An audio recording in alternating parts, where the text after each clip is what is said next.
They paid Morvell too much money. They can't get from underneath him. No, that's your guy. Yeah. Oh, I love him. For better or worse, that's your guy. Through thick and thin is the best way to describe it, I would say. It's not a talent issue. It's a it's like a what's the word I'm looking for? Not like a cohesion. It's like they don't have any like not compatibility. I don't want to use that word, but like there's what's the word I'm looking for? I know you know the word. I don't know why I almost said collusion. Collusion, no.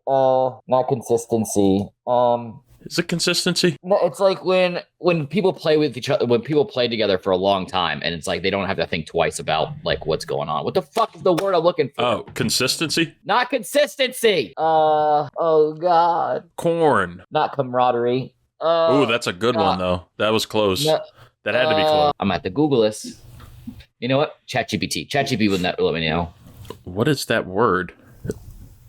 Not synergy. Ooh, that's a good one though. Commanders are 3-1. I know, isn't that great? That's the C word. Come. Yeah. Pause. I'm glad we weren't recording, unless you are recording on their side. I am actually. Oh, you got it. Oh wait, I just had it. No. So I can see it like here now, where. Like before we get started, like I'll pop up. Someone punch you? Ooh, how's that feel? That's cute. It's where like I got beat up yesterday. Who beat you up? Like not just by like football. I got beat up by a weed whacker. What? Yeah. How'd that happen? It was scary times. I was like setting up and assembling a weed whacker because I'm a handyman. I'm handy. And I'm handy, but I'm not always the most common of sense to where like it tells me like, hey, go ahead, put the battery in, make sure the thing works. Everything, just turn it on. And I already unspooled the line for the weed whacker. And it comes with like, a little excess line, but there is a blade on a weed whacker on the safety guard that chops the line, as it goes. Mm-hmm. And I guess it's designed to do that and not like hit you if you're holding it the right way, like standing up outside and everything. But I'm sitting on the bed watching 60 Minutes as I'm assembling this thing and start it up a little bit. It does its thing, whacks. It only takes a few seconds for it to whack a piece of it off and shoot it straight back up and shoot this line as like fast as something could possibly fucking go right back at my face, like fucking slices up my nose and then like barely hits underneath my eye. And like in the second that it happened, like for a split second, I'm terrified. Because because my eyes were closed. I was like, oh my God, I just blinded myself. I just took out my eye. I'm going to have to wear an eye patch. Uh-oh. And then I realized I was actually looking and I was like, oh, okay, I'm just a little teary eyed because it hit underneath my eye. And I'm looking in the mirror and I remembered Ray, my friend Ray, telling me years back, you got a little bit of jackass in you. Like, I know you would never do that show, but you have a little bit in you. I have a high pain tolerance. And so, like, when I saw it and I looked at it, I just started laughing. I was like, oh, that's crazy. Chemistry! Chemistry! That's the word I was looking for. That's the word. Chemistry. Yes. Yes. Yeah. Yes. Yes. Okay. What an opening. I'm Reid Murphy, the host of the 323. What's happening? What's wrong? I don't want to start the show off in a bad way, but breaking news literally as of we speak right now, because I refreshed my ESPN page. Embattled MLB legend Pete Rose has died at the age of 83. What? It just broke just now. Well, damn. That's a start. Are they going to reinstate him now? I mean, I wonder, do you think they posthumously let him in now? Or like with the asterisk or something, like the conversation has to be there, or do they just forget about him now? Oh, do they just let it go? Man, Pete Rose, the Hit King, rest in peace. like, what a legend of the game. I guess we can live memorialize and eulogize him right here. This is huge sports news. Pete Rose should be Hall of Famer. You would call him. He's one of the greatest hitters of all time in Major League Baseball, who was banned from the sport for what is, I guess it's, putting it in a light way, what is now allowed. So, like, it's so promoted by sports now in gambling on sports. I don't remember if Pete Rose, maybe you might know better than me, if Pete Rose, he didn't bet on Reds games, did he? Like, are you asking me like if he bet on the Reds while he was playing? Yeah, he didn't bet. I don't remember if that's exactly why he was banned from the sport. Yeah, I believe like he admitted on betting on the Cincinnati Reds games, but it occurred after his playing career. It was more when he was like he was a team's manager, because he managed them like in the mid to late 80s. Right. And that's when a lot of that betting had happened. But he always maintained that like he never bet against the Reds. He always bet for the Reds to win. I mean, a hell of a career that Rose had. They call him Charlie Hustle, the hit king. He was the all-time MLB leader in hits with 4,256 hits, games played, at-bats, singles, and outs. He won 3 World Series, 3 batting titles, 1 MVP, 2 Gold Gloves, and the Rookie of the Year award. He made 17 All-Star appearances at an unequaled 5 positions, like 17 All-Star games, second baseman, left fielder, right fielder, third baseman, first baseman. And he won both of his Gold Gloves when he was an outfielder in 69 and 70. Now, this is where it came in. August 1989, his last year as a manager, and 3 years after retiring as a player, Rose was penalized with permanent ineligibility from baseball amidst accusations that he gambled on baseball games while he played for and managed the Reds. The charges of wrongdoing included claims that he bet on his own team. In 91, the Baseball Hall of Fame formally voted to ban those on the permanently ineligible list from induction. And, it's awful. The dude loved baseball, and he's maintained that for years. And it has broken his heart for years and years that he can never get into the Hall. And, whether he makes it or not, Charlie Hustle is a legend through and through. Fantastic stories. Oh, no. About not only is like in like baseball, but like one of the best stories I've ever heard was when he was on, I think it was on the Dan Le Batard show. And first of all, boo Dan Le Batard. But yay, Stugotz. We'll give him that. Pete Rose was on there, and he was talking about how he was gambling at a horse track, and he bet on this like real shitty horse who had super long odds, but he was just trying to make back the bet. Like all the money he'd already lost during the day. Somebody told him and convinced him like this horse will come in somewhere in the first 3 legs. And he's watching the race. Shitty horse is just pulling it off. It is like right up. He's coming in first. He's like nobody's getting past him. He's got a huge lead. This track is right next to the woods and a wooded area. And out of fucking nowhere, a deer jumps out of the woods, runs onto the track, and runs right into the horse. And took the horse out.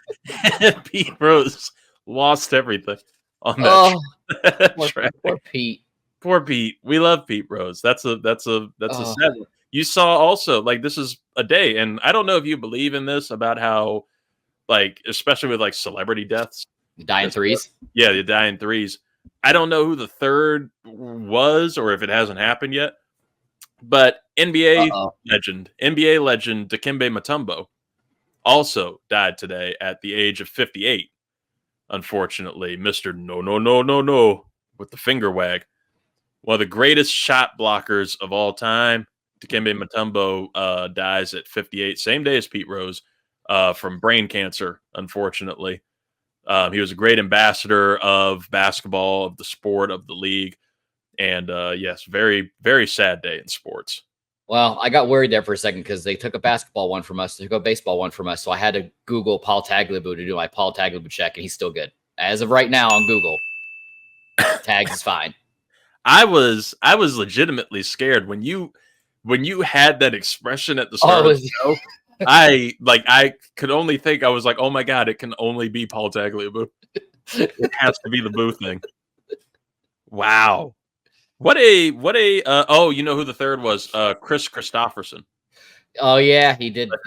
Yeah, singer and actor. He was in A Star Is Born and he was in Blade. One of my favorite lines.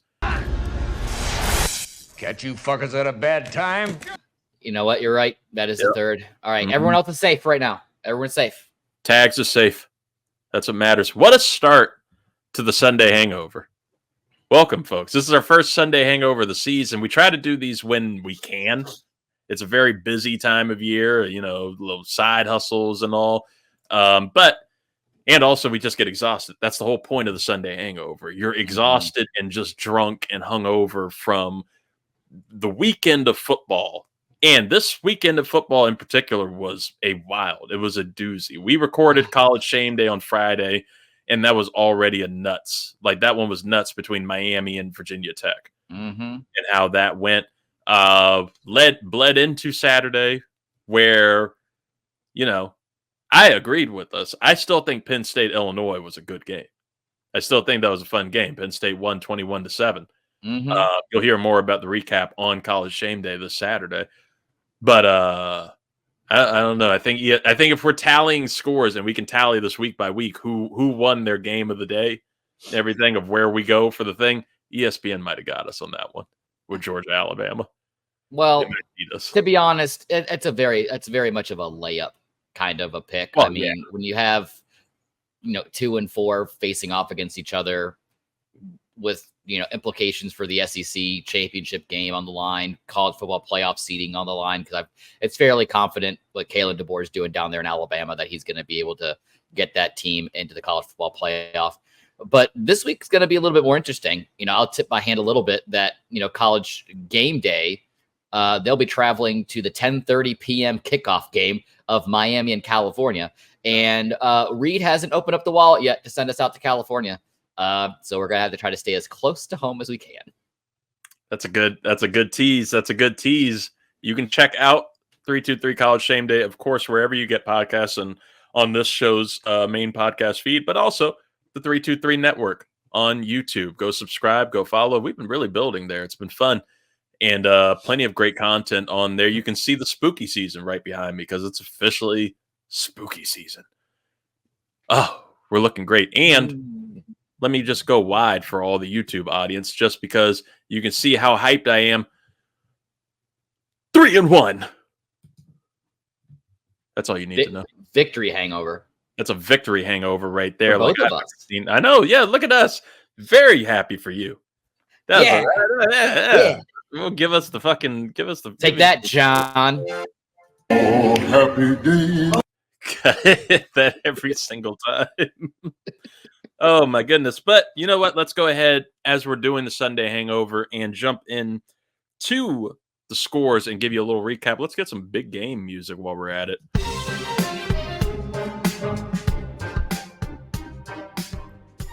Yes, it was a wild weekend in the NFL, a wild Sunday. There's 2 Monday night games going on, and Will Levis is already doing his thing against the Miami Dolphins, which is being shitty and loving mayo. That's what he does. That's Will Levis's thing. Hey, easy.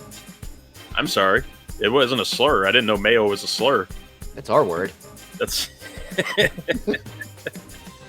But we had plenty go on the football NFL weekend. Started with Thursday night football, NFC East rivalry game. The Dallas Cowboys beat the New York Giants 20-15. Should have been more. I don't know what's going on with Dallas, man. What to talk about? Just another shitty Thursday night game. I mean, granted, it's 20-15, but Daniel Jones, I guess he kind of went off. He went 29 for 40, 280 yards. He didn't get any touchdowns, but Malik Neighbors, 12 for 115. And God, I hope he plays next week, selfishly for my fantasy team. I wish he hadn't played this week, selfishly for my fantasy league. We'll get into a lot more of some very selfish fantasy league hot takes that I was big mad yesterday, man. I was big mad on Sunday. Oh my God. Dallas is 2-2 now. The Giants are 1-3. Just a gross game. You can hear it in Al Michaels' voice too when a game is gross. I've never heard somebody have so much ill will and discontent for referees than Al Michaels did in that game with every flag that came out. It was hilarious. Talk about a gross, yucky game. The Denver Broncos beat the New York Jets 10-9. Broncos are 2-2. Jets are 2-2 now. Bo Nix won that game for the Broncos with 60 passing yards. But he had one passing touchdown, so I guess that's all you need. It was a dime, too. Did you see it? That's all you need. That's all he needs to go through. My question from that game really quick is how's Aaron Rodgers throwing for 42 passing attempts and not get anywhere near the end zone? We're going to get into Aaron Rodgers in a little bit. Okay. We're going to get into Aaron Rodgers, and it might actually be on his side with this one, too. Things don't look good in New York. Wish Luis was here. He recently became a Teenage Mutant Ninja Turtle. We'll get more into that with him when he's on the show. We can make those jokes to his face. We can laugh about it because it's okay. Right. He's okay. That's all that matters. We love the guy. Minnesota Vikings. They beat the Green Bay Packers 31-29. Minnesota's 4-0 now. Green Bay is 2-2. Green Bay lost in spite of a 389-yard, 4-touchdown game from Jordan Love. And we say in spite because Love also threw 3 interceptions in that game. Minnesota was beating their ass in the first half. Green Bay made a big comeback. Look, a classic case of too little, too late, Scott. Yep. Tell me about it. New Orleans Saints and Atlanta Falcons. The Falcons, the Dirty Birds, they won that one 26-24 in Atlanta. Falcons Rise up, baby! Rise up, baby!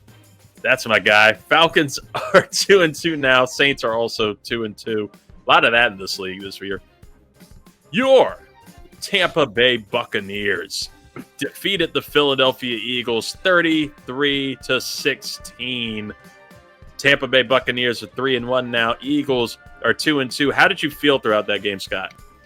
I felt so elated, especially because going into that game, all these, Philadelphia pundits are saying, Tampa Bay, watch out, Eagles are coming into town. The train stops now, and we're gonna start, picking up speed from here. But I think from the very first quarter, you could just see a fire under Baker Mayfield's ass. I mean, he went 30 for 47, 350 yards, 2 touchdowns.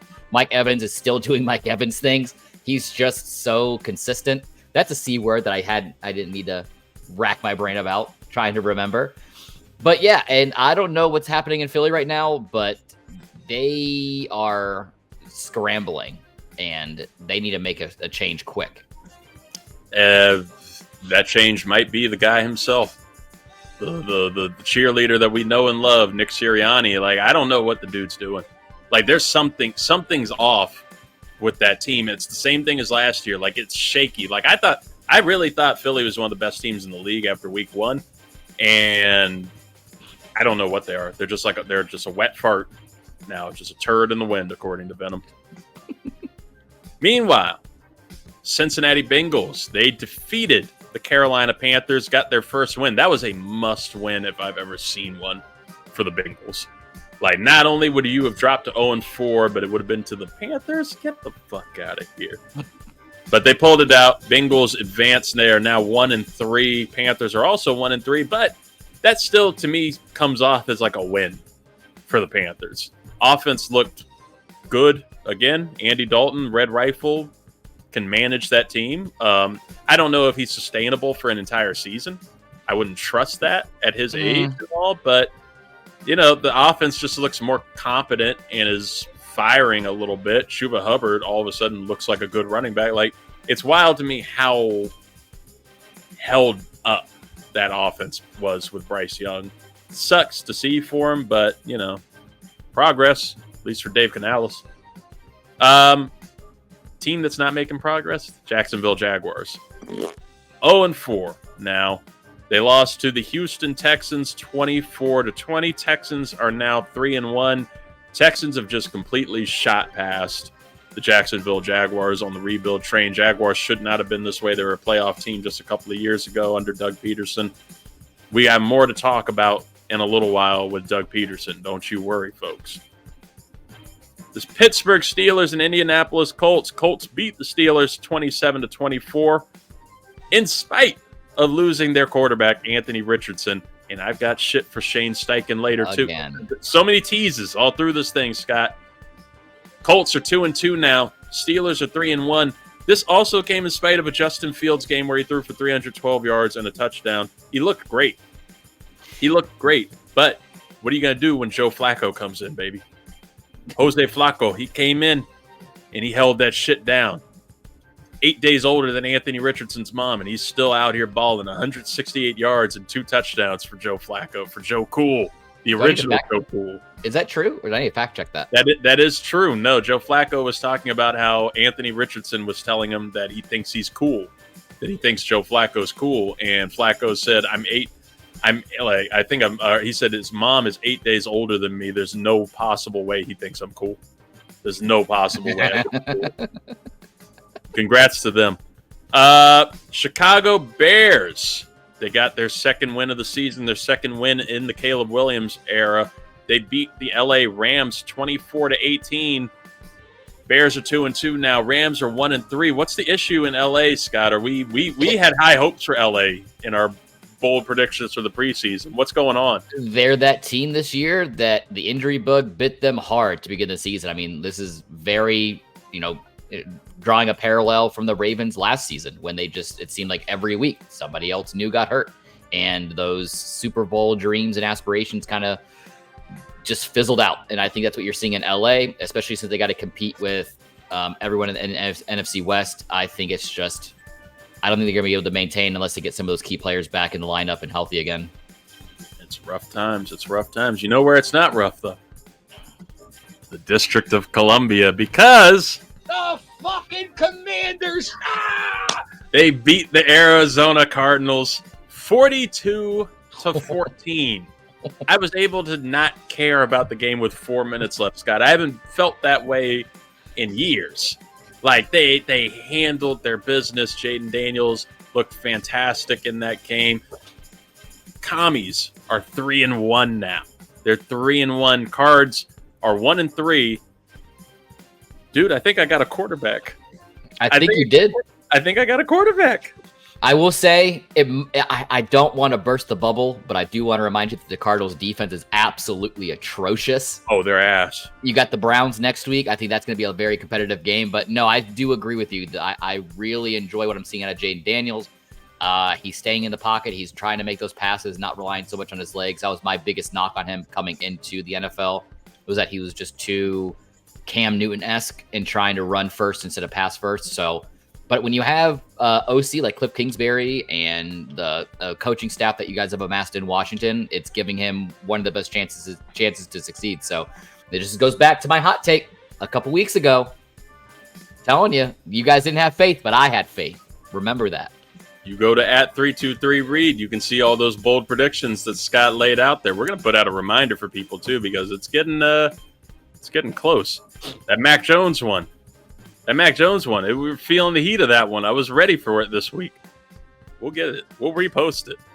Oh, man. What a time. What a time in D.C. Yeah, you're right. We got the Browns next week. That'll be a little more competitive. I still feel confident playing against them. It's the Ravens in 2 weeks after that.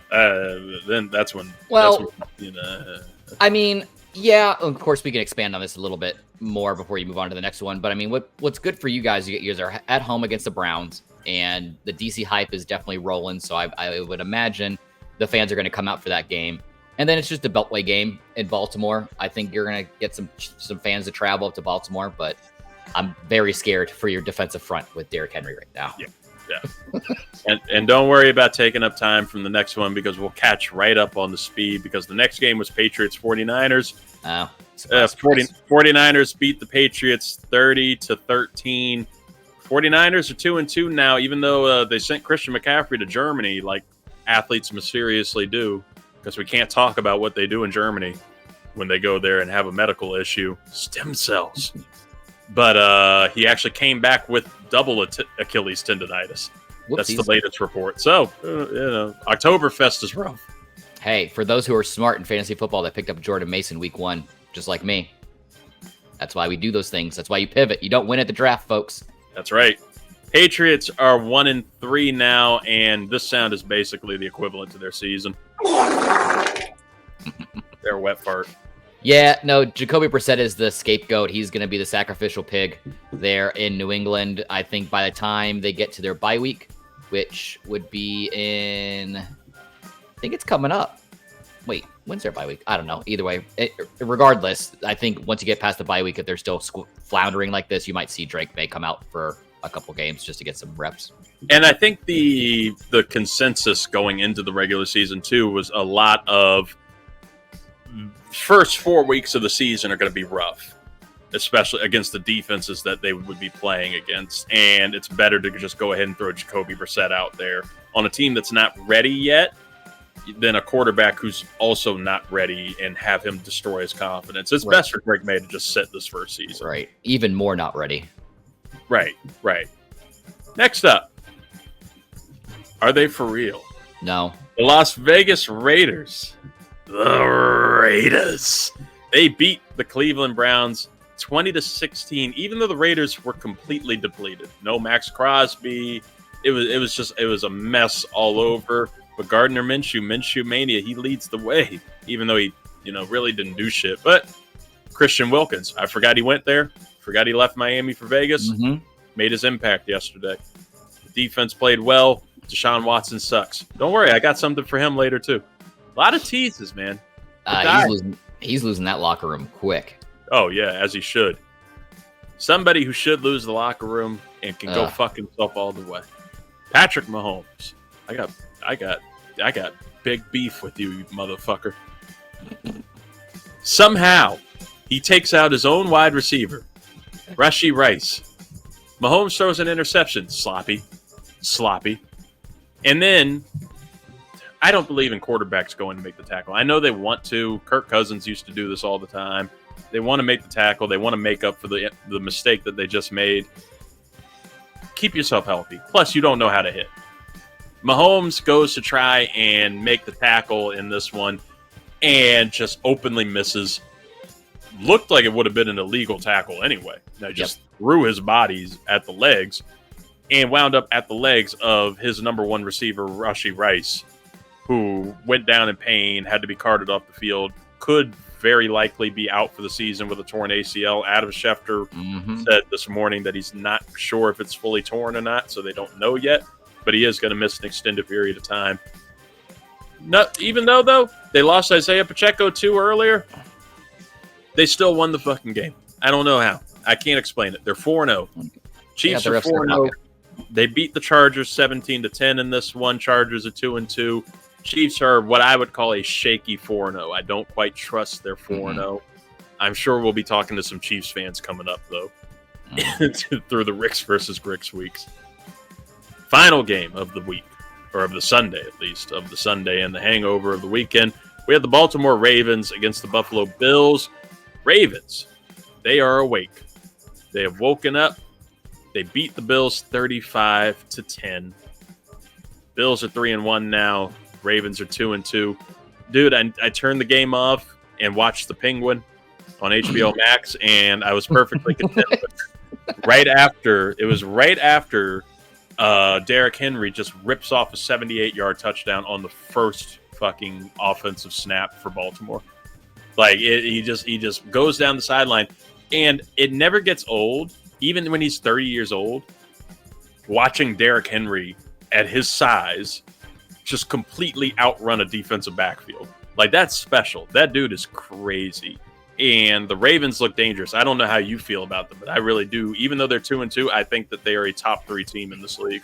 No, absolutely. And I think that's one thing that me and you spoke about, like in the kind of the lead up into the regular season was, the Ravens, they kind of lacked that dominant extra rushing piece that they've I don't want to say luckily found, but I think a lot of people figure that Derrick Henry was going to hit that cliff like most running backs do. But when you pop off for 24 for 199, like clearly there's still plenty of gas in the tank. And the good thing about that, he's able to prolong that longevity, especially in Baltimore, because they have played so many other weapons around that offense. I'm just wondering when the fuck Mark Andrews is going to show up. That's just my question. Oh my God, dude, that's been rough. Like, I don't know what happened with that. And Isaiah Likely didn't really do much outside of him too, but Mark Andrews not only didn't show up, he had one of the worst drops of the weekend. Like that, like just, I don't know what's happening there, but yikes. But they ain't worried about anything else. Zay Flowers showed up. Rashad Bateman showed up. Surprisingly. When's the last time you used those words together? You know which one I didn't think I was going to say? Justice Hill showed up. Like, holy shit. Still around? He's still around. He got a contract extension from Baltimore. Jesus Christ. That's your score recap from the NFL Sunday on this Sunday hangover. Man, what a fun weekend it was. And with that, we are going to bring out the good and the bad from the football weekend. We could talk pro, we could talk college. It could be a high school football game for whatever you know. But we're going to give you one good, one bad from each of us on what happened in the football weekend. And Scott, I'd like you to start this time. I want to give you the go ahead on your good and bad. I am going to give my good to the man that I backed off of this hot take because there was too many question marks. I needed to see them actually playing a game together for any kind of, notion of success. And that's the Minnesota Vikings. The Minnesota Vikings are now 4-0, and Sam Darnold is just playing like the man you thought he would be. I think it's crazy to think that he's only 26 years old. I think a lot of people forget that fact because he's been playing for the last seven seasons or so. That's so true. He's still relatively young. Right. And I think a lot of people miss that. And you got to think about how much experience that he's built up within the last couple of years with shitty ass teams.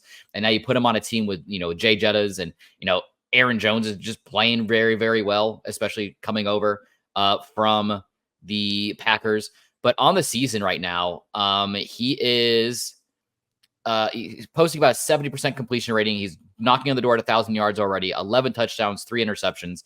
But like I said, everyone outside of Minnesota just was calling for this team to completely tank after losing J.J. McCarthy, their golden child that they drafted out of out of Michigan this past year.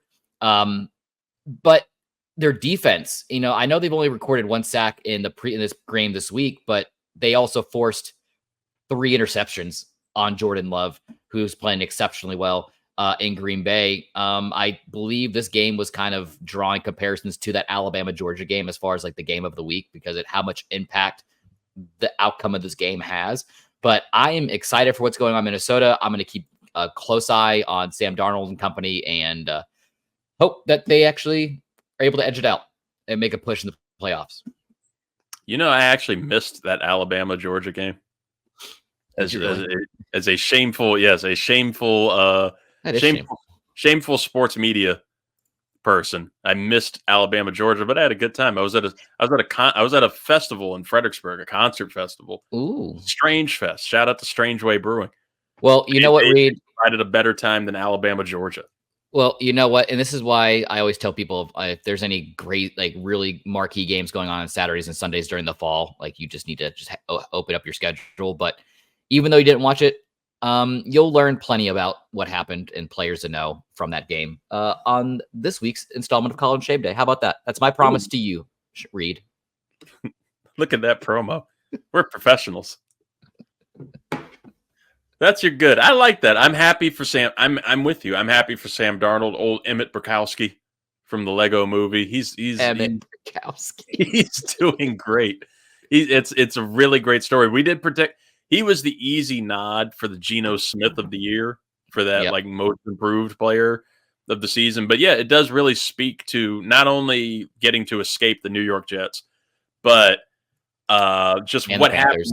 What happens when you like put a little love and a little tenderness and a little care into a quarterback who has had a rough go of it, and you surround him, you put him in a place where you have a Justin Jefferson and a Jordan Addison and eventually TJ Hawkinson. Aaron Jones has been having a great year.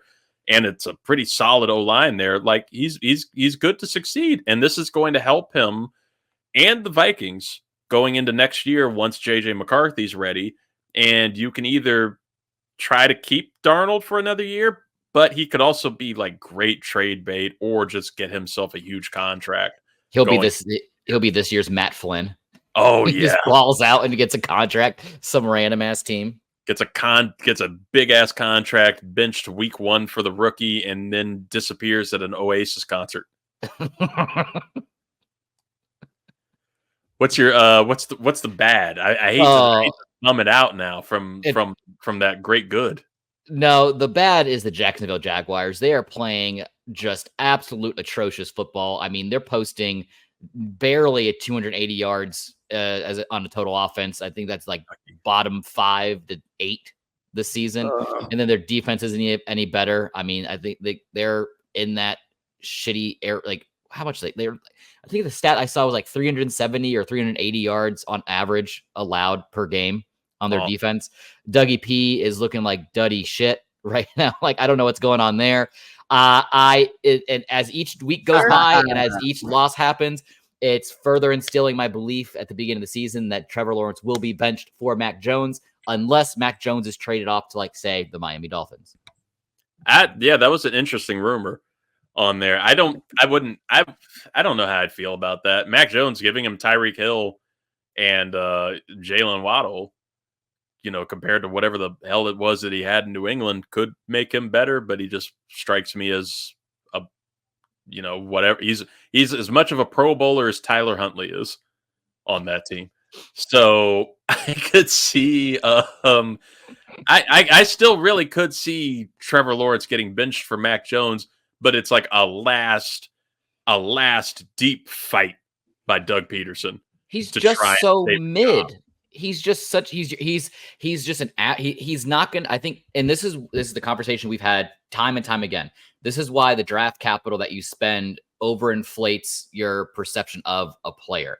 He was drafted 1 overall in that draft. Yeah, he was considered a can't miss. He was like one of those Andrew Luck can't miss generational quarterbacks. Right. So we're on season 4 of the Trevor Lawrence experiment. This is season 5. Is this season 5? One was his first season. When was his first season? 2021. This is with Urban Meyer. Yeah. So first season went 3-14. Second season they went 9-8. Last year they went 8-8 in the 16 games played, and right now they're 0-4. It's like, yeah, he puts up decent numbers as far as stats go, but like stats are stats. If they don't translate into wins, then what are you doing at that point? Which is wild, and it brings up like my question there, because you don't we do hype up quarterbacks pretty often, especially going into these drafts. But there are very, very few that are called like can't miss, like these cornerstone piece quarterbacks. And Trevor Lawrence was that from high school. He was crowned that like in high school, and he had looked great all through college. And like, what is it that happened? Is it just he got to that shitty of an organization where, especially that first season with Urban Meyer, where things are just so chaotic and shitty that it just destroys all confidence and all competence, and it's hard to recover from that? Do you think he's fixable? Because like the belief and the hype that this kid had coming out of Clemson was like unbelievable. Like he was going to fix the Jaguars. The Jets fans were shitting on themselves and pissed royally that they missed on him by 1 pick. Like what can happen here for Trevor Lawrence?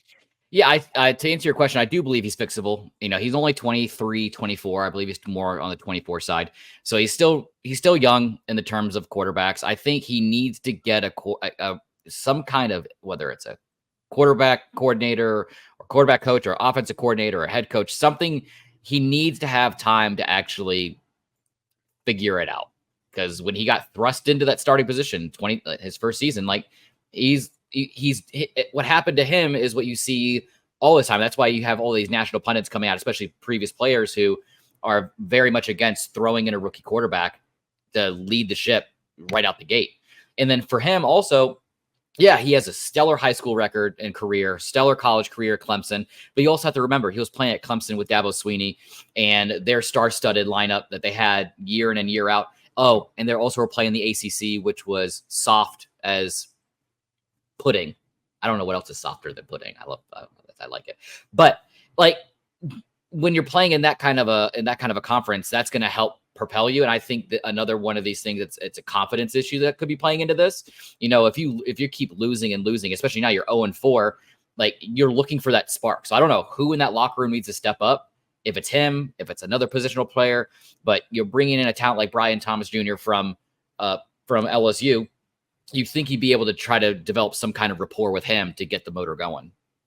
I don't want to sidetrack us too much or get in the woods here, but I do have my top 5 things softer than pudding. Oh, number 5, a baby's bottom. Okay. Number 4, cotton candy. Number 3, clouds. I would think clouds are soft. I didn't think clouds had mass. I'm just Number 2, just a fresh, warm pillow. So warm soft. Pillow? Wait, like are you team warm pillow or team cold pillow? I like the feeling of a warm pillow, but I have to sleep on a cold pillow because I get very heated at night. So like I have to have a cooling pillow. But like when I felt like a warm pillow and I just smack it like a nice firm warm pillow, love it. That's so soft. And the number 1 thing that is softer than pudding, Patrick Mahomes' bitch ass for what he did to Rashee Rice, you soft hoe. Get him. Now, before we get away from the Jaguars completely, I do want to bring up this Doug Peterson clip from his press conference yesterday because we're entering that period. I know the bold prediction for you was Dennis Allen getting fired first from the Saints or Mike McCarthy getting fired by Halloween from the Cowboys. But man, Doug Peterson's in that spiral right now where the press conferences, it's almost like you can feel the death. You know how like the kid in The Shining could see like flies around people that were about to die? We're seeing the flies around Doug Peterson when you start flailing and throwing the kitty litter around press conferences when they ask you about your job security and you start blaming the players a little bit. Is there any chance you take the headset over just to change this thing up?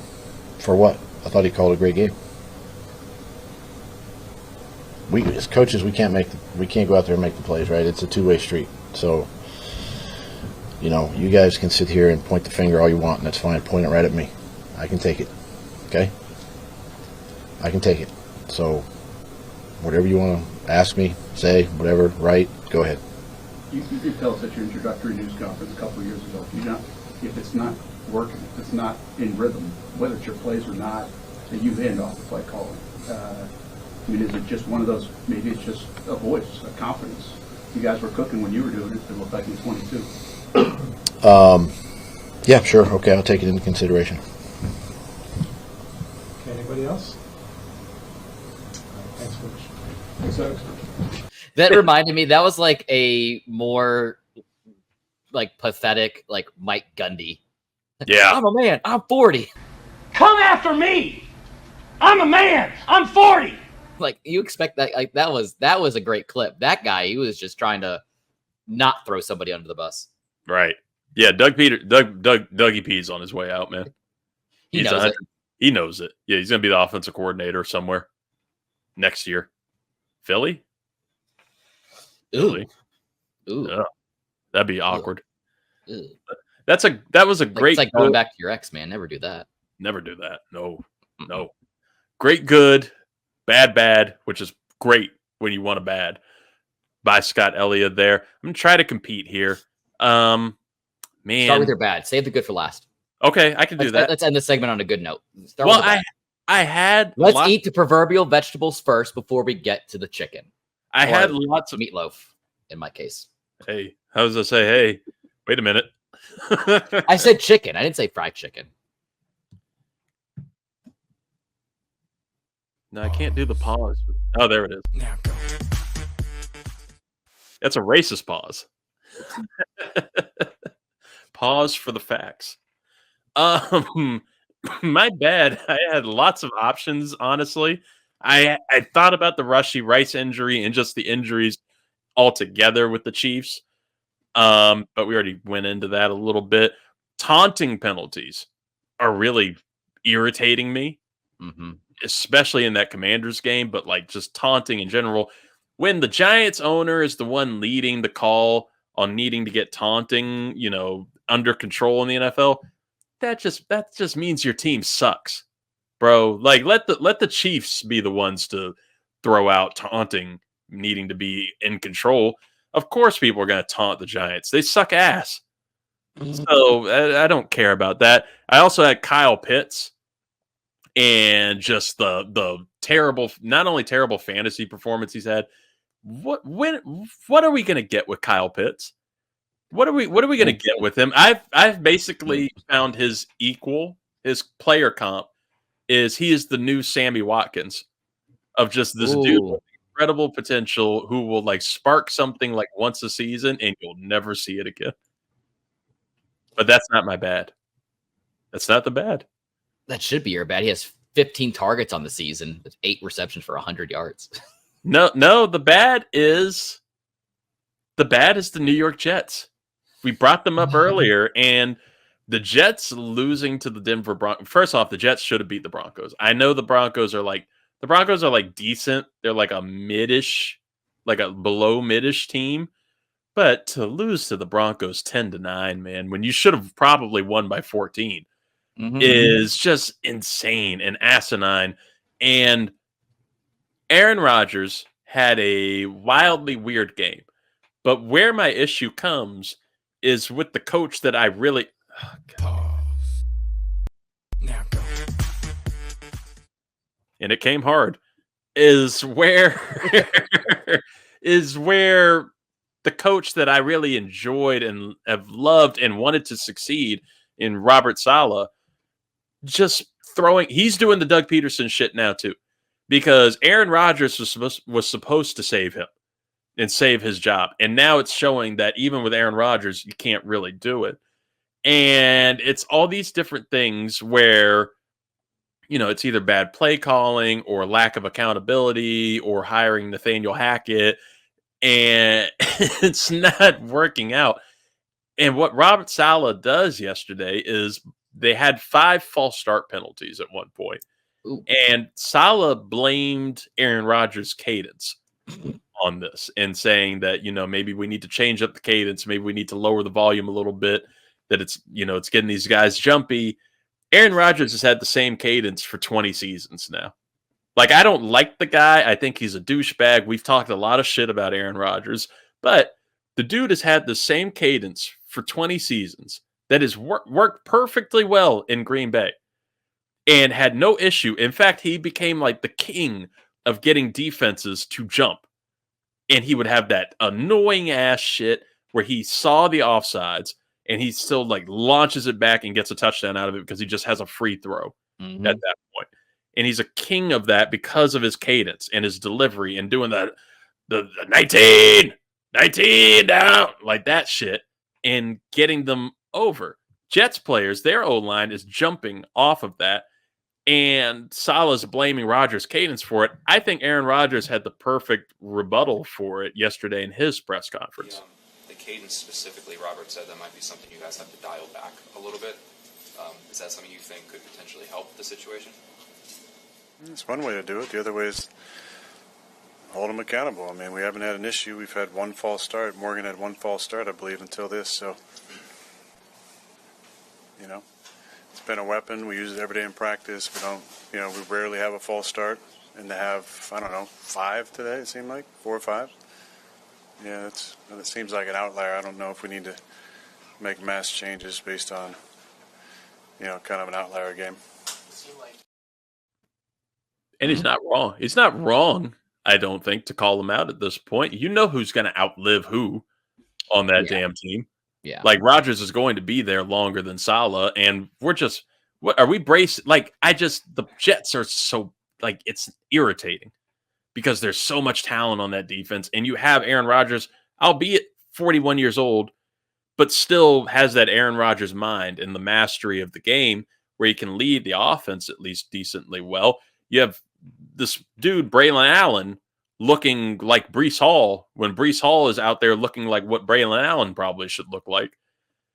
I don't know what's going on with that team. It feels like we're on the verge of Nathaniel Hackett being the interim head coach at some point this season, which can't be good. Won't possibly be good. And then you're leading the offseason with probably unsure of Aaron Rodgers even being there, but trying to rebuild your team again and rebuild your coaching staff and your GM probably through Aaron Rodgers, a 41 to 42-year-old Aaron Rodgers. And I just think it's a really shitty situation for the Jets and Jets fans. And yeah, it sucks. It sucks. They suck. Sorry, Luis. It's not good right now. There's no hope. I don't see it. You know where there is hope, Scott? It's in my good. The good. The good, baby. The good, and you know who the good is. The good are the fucking Commanders. Yes. It's not just the Commanders giving me hope, because I could have gone with Georgia, Colorado, or Georgia and Alabama. I meant Colorado and their win over UCF too, which is all something. This is I know, yeah, because I got Travis Hunter takes for you on Saturday's edition of College Shame Day.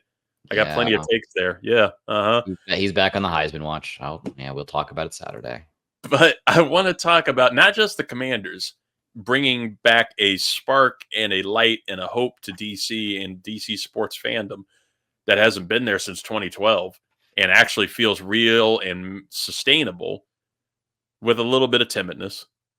But it's just the fact that we're getting sports stars in DC again. Or we're on the verge of this new Mount Rushmore of young DC sports stars where we can get the new fucking whatever it is, the artist painting on the side of a bodega in DC of a mural. A mural is what the word I was looking for. We're learning so many words this episode. we had a mural back in 2012 or 2013 where it was like RG3, Bryce Harper, John Wall, and Ovi on the side of Ben's Chili Bowl, because we were really feeling it. It was feeling hype. There was actual hope in DC sports and all of the teams to be really good and fun. And when that happens, DC is a fun ass city to see with sports. It's been miserable for years since, but now we have the potential where Jayden Daniels could be a bona fide superstar for the Commanders in leading the charge here in DC sports. The Nats, they've gone through they went through the monkey's paw curse of winning a World Series and have since been shitty since. They lost Juan Soto, which honestly, I don't miss him. I didn't really miss him that when he left, and just sold every other piece of the team from there in order to start rebuilding and building a new, younger, cheaper roster that could compete for a World Series eventually. We're getting that with young stars like Dylan Cruz, and just plenty of people who are coming up through the ringer on the Nats, and hey, right here in Fredericksburg with the Nats, with the Fred Nats, who just won a championship. Congratulations to them. But you got Dylan Cruz, you got Jacob Young. There's a lot going for the Nats. Then you have the Wizards. Shitty. They just got the French dude whose name I'll learn in time, but I don't need it this season because they'll be shitty again. And hopefully, this is where my projections come in, Scott, for this mural. Because this mural will be 2 years from now. And it'll be Jayden Daniels, Dylan Cruz, Cooper Flagg. We're getting Cooper Flagg. We're getting the White Hope. I thought you were going to say Jordan Poole. He's in the bodega. He's running it. Owns it. That owns it. Plenty of money to own it. Congrats to him. And then, of course, on hockey, it'll be the same in 40 years. Alexander Ovechkin. Ovi will just be there. Ovi will be here for 4 years. But I will say this, and somebody will say, what about the women's teams? What about the Mystics? I want to say this right now, as respectfully as I possibly can, because I love the WNBA. I've been loving it this season. Shout out to Caitlin Clark. She's been killing it. But shout out to somebody else who DC could have had. As I respectfully say, fuck the Mystics. Because the Mystics, I know who they drafted a good player, but you know who we passed up on? Who was right there? Angel fucking Reese. We passed up on Angel Reese. We could have had that star already. She already would have been there. She's from LSU. She's from Maryland. She's from Maryland. She played at LSU. She was there at the same time as Jayden Daniels. Like, we could have had so much synergy. It would have lifted the Mystics up. I know that they're like, well, this player's probably got a better statistical grade and has a better projection to do this. Angel Reese is already a star. Nobody's thinking about the Mystics in DC. You all just got moved out of your own stadium. You had to play at Cap One Arena. You were like, oh, this is the biggest game of our franchise. You know why? Because Caitlin Clark was on the opposing team. That's why. We could have had it. We could have had Angel Reese there playing at Cap One every night. But no, they want to suck. So the Mystics, you go over there. You go to the 7-Eleven. You don't get to be on the bodega. You go over there with DC United, who got rid of our boy Yao. Shout out to Christian Yao. Yao. I don't know where he went. I don't even know where his sound went. We just found it. Everything's gone. Yao. Found him. He's in Germany now. Is he? He is. Oh. But I'm hyped. I'm hyped for the rest. My good kind of turned into my bad of a rant against the Washington Mystics. But go everybody else. And go women's sports. Go the WNBA too. I still support the WNBA, just not the Mystics. What an ally, folks. Oh my God. Hey, that's our good, that's our bad from the football weekend. But there's still a little bit more to get to, right? Because when you're doing recaps of the NFL, not only, you're doing NFL coverage, you should do your starts and your sits with fantasy football. You should do your picks. We do all that on Thursday and Friday with Ricks versus Gricks. You'll catch up. You'll hear from us all there. But when you're doing recaps, you got to do hot seats, Scott. You got to talk about the hot seat. You got to put players. That was a good hot. Oof. Oof. Oof. You hold up. You gotta put people's jobs on notice. We're here sitting in our comfortable chairs, and we're gonna fire some coaches. But I'm not just firing coaches. I'm taking it another step. Oh no. These are hot seats across the NFL. Like, this could be players, this could be GMs, this could be coaches, this could be cheerleaders if they had a slip up. So you better watch your ass. Reese from the Dallas Cowboys, watch yourself. Because your seat could get hot too. Mascots, watching you. You could get hot. Hey. These are the top 5 hottest seats in the NFL today, Scott. 5, 4, 3, 2, 1. This is the 323's Top 5. Oh, shit. Here we go again.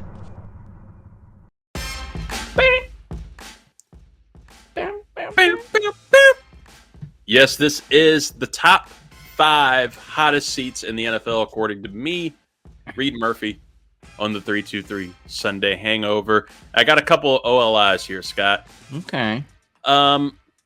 OLI, it's not quite on there yet, but I don't know. As this Monday night game goes on, yeah, I'm watching it. Titans, Will Levis is on my hot seat watch, just on the OLI. He's not there yet. It's like lukewarm.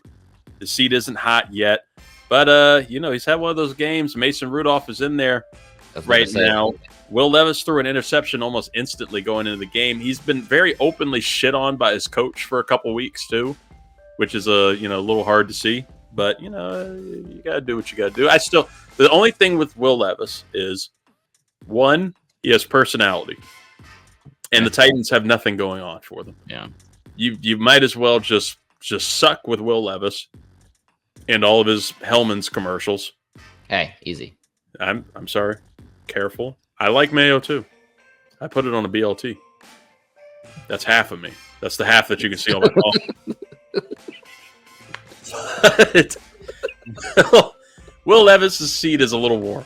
It's just a little warm. Mason Rudolph's in there. If Mason Rudolph wins this game, that seat's hot, baby. You'll be seeing yourself on the top 5 next week. He's a Vrabel guy, right? He is a Vrabel guy. Yeah, he was drafted. Yeah. I mean, and you see that time and time again. You get a new regime coming in. It's like, you weren't my draft pick, so like, why should I feel invested into you at this point? So it's not shocking that Mason Rudolph's in there. And Mason Rudolph's shown that he can be competent, when it's the time in Pittsburgh and, I mean, took the Steelers to the playoffs last year. Yeah. I mean, it can get worse. Right. Malik Willis isn't there anymore. It can't get worse. No, it literally can't. Or actually, it looked like it could have gotten better for Malik Willis in Green Bay. But he's not on there. He's an OLI. And somebody else who's not hot, he's not even lukewarm yet. The best thing I would call for this guy is I turned on the burner on the stove. I turned on the burner on accident for the wrong burner, and it just like clicked a little bit, and then I clicked it back. So you know that it can get hot. You know what's there. Yep.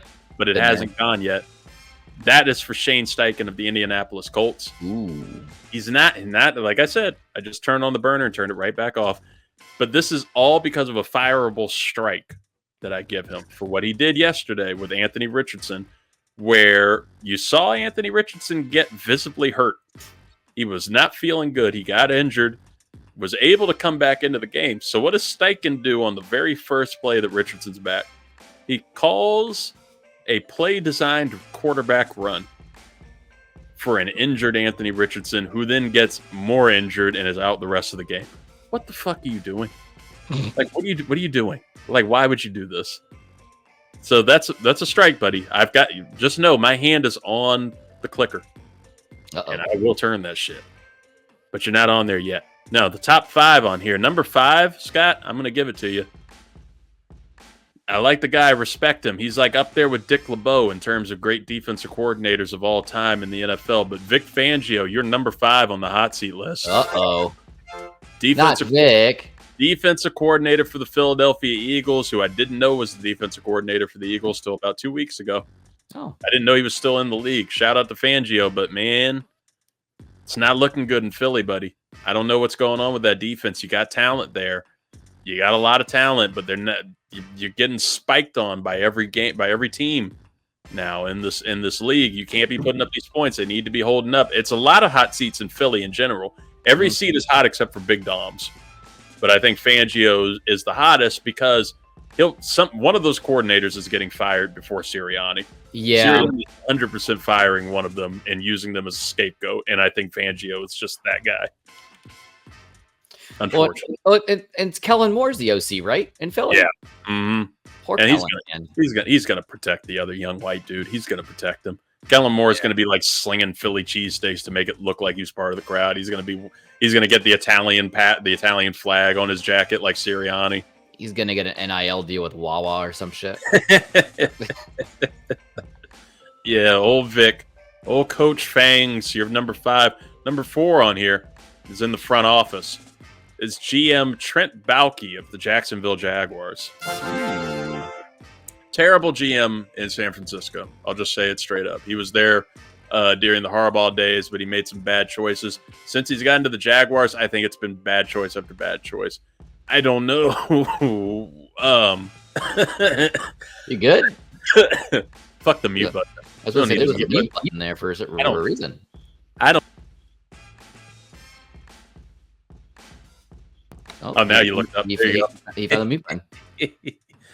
No, Trent Baalke, I think, has made a lot of terrible decisions with the Jaguars. I think one of the biggest this season was letting Calvin Ridley go. I don't know why you get Calvin Ridley in that trade with Atlanta and then just let him walk. I know he got a shit ton of money from Tennessee, but that's a weapon for your quarterback who you're trying to get his confidence and you're trying to make him great. You look at what the Miami Dolphins did with Tua. Tua was pretty rough before Mike McDaniel got there. They went out of their way to go get Tyreek Hill to add him with Jalen Waddle, and you have like something special. You give your franchise quarterback as many weapons as he can get. Why let Calvin Ridley go? Why let some of your O-line options go? Why put some of the money into that defense that you know is not that solid, not that great? They didn't do that much shit for you last season. I don't know some of the choices that this guy makes, but get rid of Trent Baalke. He's going to go with Doug Peterson anyway. He's not going to choose the next head coach.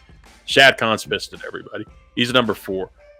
Number 3, your favorite, Scott, our favorite at Gus's, quarterback Deshaun Watson of the Cleveland Browns. Fuck that dude. Any other place, any work environment, he'd be fired. Just for the accusations alone. But not only with the accusations, you have terrible performance at work. He is not performing well. He is making common mistakes. He just had one of the most recent quotes where he's an athletic quarterback, right? He's a run style quarterback who, when asked by reporters, are you going to try to run the ball a little more? Are you going to try to do more quarterback design runs? What's his answer? I'm not a running back. Like, what the fuck? Like, what? And he talks with all this confidence of knowing that his contract is guaranteed and they can't get rid of him. Like, they would have to untouchable HR issues. He is. And they just have to bankrupt their team to get rid of him. It's a sad sight. He needs to be fired. He's got a hot seat. I know you said the locker room's turning on him. That was a. You found it, folks. For those in the business, that was a soft cue for Scott to talk while I choke. And he gave me a nice nod on the audio platform. Number 2, we talked about him a little bit. Number 2, number 1, you're gonna know it. The number 2 hot seat in the NFL, Robert Saleh of the New York Jets. Aaron Rodgers is coming for your ass, buddy. It's Hackett season. Number 1, who is it, Scott? You know who it is. Kevin Stefanski. Doug Peterson. Although Kevin Stefanski, I don't think that he should be on there. We've talked plenty about Doug Peterson. We know where he's going. Yeah. It's a hot seat there. Kevin Stefanski is an interesting one in Cleveland because I don't think that this is his fault. I don't think that what's happening there is naturally his fault. I mean, everything else, even with the GM, like the Deshaun Watson trade and signing was bad enough, but like everything else on the Browns to me is impressive. I like that team overall. I like Kevin Stefanski as a head coach. He's a 2-time coach of the year with Cleveland. And I don't think it's his fault, but unfortunately, you're right that he might wind up getting, the scapegoat severed head treatment for Cleveland, a franchise known for perpetual bad decisions, to try and make this Deshaun Watson thing work and then have Watson pick the next head coach who will be like fucking Brian Flores or something. Right. I was just about to say, if you're the Browns front office and you're looking at it from 1,000-foot view, it's like, who can I get rid of? I can't get rid of Deshaun. I can get rid of Kevin. You know, even though, they signed him. What was it? He just signed that extension not too long ago. Him and the general manager, Andrew Berry, they signed an extension, I want to say, over the summertime. But it's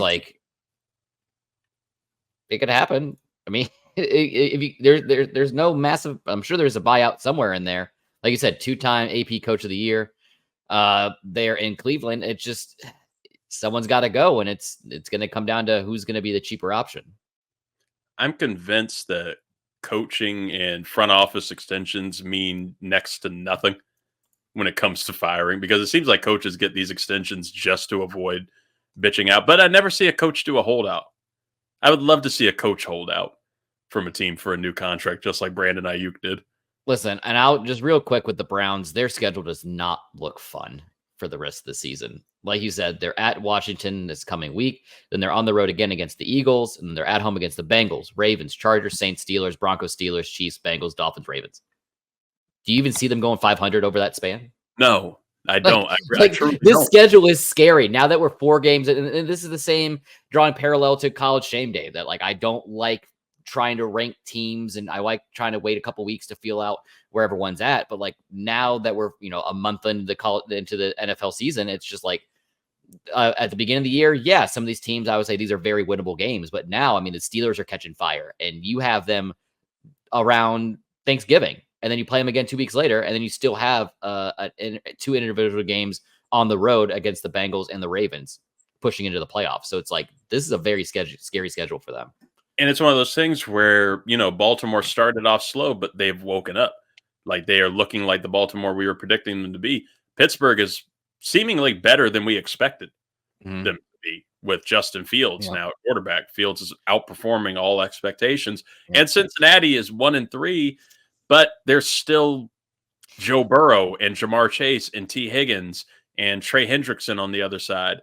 Like it's still a formidable enough team that do you trust Deshaun Watson and his performance and work ethic against that? Right. And like you made a point earlier in the show, I forget what team you mentioned it about, but they're 4-0 right now. And it's kind of like a sneaky 4-0, like they really shouldn't have it, or 3-0, whatever it is. But with the Bengals, like they're 1-3, but I don't have them as a 1-3 team. Right. Like the Joe Burrow and Cincinnati, they've traditionally year in and year out have always started slow, and they eventually catch a fire later on as the season goes on. It's a very well-rounded team. It's very well coached. I have all faith in what's going on in Cincinnati for them to claw up and get back into the running in the AFC North. But like the Browns, as much as I love the team on defense, I think they're just pigeonholed and keeping Deshaun Watson, and they have no other option. It is a wild situation. It's something that we're going to watch heavily in Cleveland, especially once the Hard Knocks in season starts. They're chronicling the entire AFC North. It's going to be fun. And we got plenty more to get to you in the week. Like we've said all week, 323's College Shame Day. That's back. Saturday morning. Every Saturday morning, you can check out Scott's incredible mind for college football. He educates me right there on the spot. We got a lot to talk about there. We have Ricks versus Gricks. That'll be Friday. Every Friday, you get Ricks versus Gricks, our picks, and the Keyshawn Butte Memorial Betting Slip. A nice finger in the air from Scott Ellia. First of all, there was a little bit of a pause there where you're trying to describe where that finger was going. So I got very scared where it was happening. For fans of the show that have been well versed in what's going on over College Shame Day, there's a certain giveaway, a monthly giveaway going on right now, where you can win your very own $25 Fanatics gift card to get your own swag. And I promised everybody that the winner will be announced every month at the very first show of the month. And Reid, what day is Saturday? That's the first Saturday of the month. It is. So, folks, we will be announcing the winner of that $25 gift card. So make sure to, subscribe, like, comment, share, get those entries in there for a chance to win your own Fanatics gift card, because right now it looks like it's heating up between a couple individuals, one of which where I don't think he's allowed to win because he's tied to this network. So thank you, sir, for all the likes, but I don't think I can give it to you. But there are a bunch of other individuals, great new subscribers on there and really engaging in some really insightful conversations over there on Instagram at 323 College Shame Day. So make sure to check over there. Or else, sorry, you have to wait till November. Oh, well. Look, he's not eligible, but he's damn sure trying. So get in there, get that prize. It's a great prize to get to. Easy to do, too. Easy to submit yourself for. Go for it.